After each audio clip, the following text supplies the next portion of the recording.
Hello everyone and welcome back to Misconceptions in History. Today we are talking about the Consolidated Model 28, more commonly known as the PBY Catalina. Now the Catalina is one of only a handful of aircraft still in use around the world that comes from World War II. And for 87 years it's seen service around the globe and now has a new leaf on life, and we'll get to that in a moment. But let's go ahead and understand the history and how this aircraft came to be.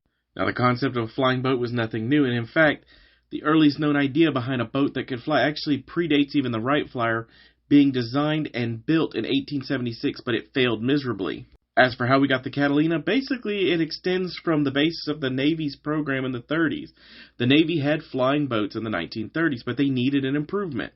But both Consolidated and Martin's flying boats of the days, the P2Y and the P3M, were underpowered, had horrible range, and didn't fit the needs for a long-range patrol craft that the Navy had hoped would come out of the development of flying boats.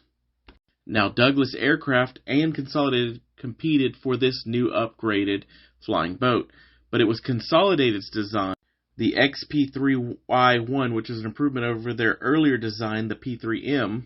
Now, this aircraft integrated some common features seen on the flying boat, which is the parasol wing. That's that raised wing you see above the aircraft.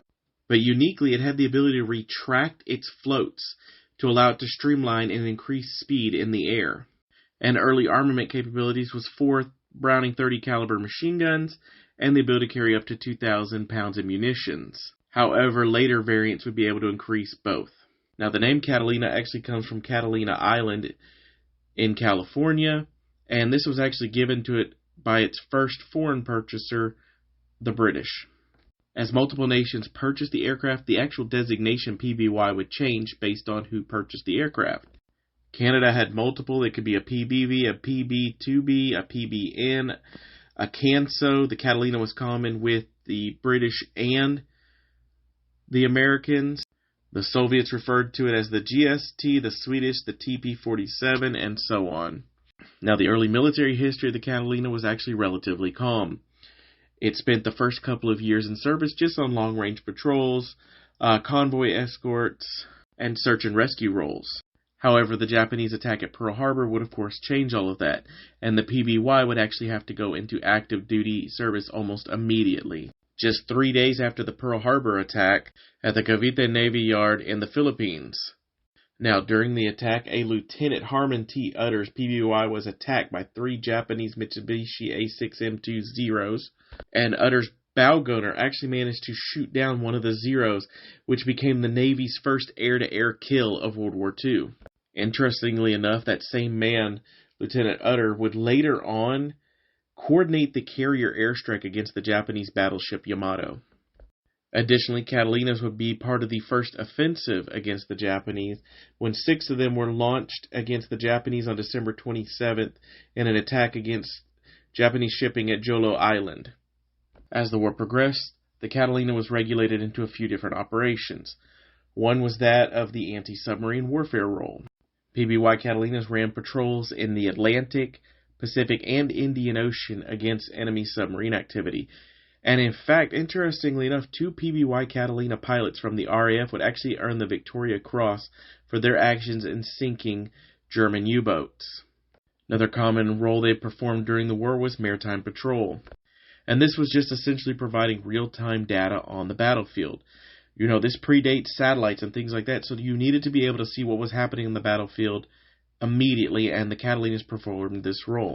The RAF would use the Catalinas to help find the German battleship Bismarck, and because they were able to find it and track it, they would eventually sink it. Catalinas performed a role in the Battle of Midway. They were the actual ones that spotted the incoming Japanese fleet, gave away the position of them, and allowed the United States to come in and attack. Now, an interesting role of the Catalina is one known as the Black Cats, and this was for nighttime attacks. And these were basically Catalinas that were painted matte black, and they would basically come in the middle of the night, flying just above the water level, strafe enemy ship, attack islands, do whatever needed to. However, they would be eventually replaced by the privateer. And probably the most known role of the PBY was that of search and rescue.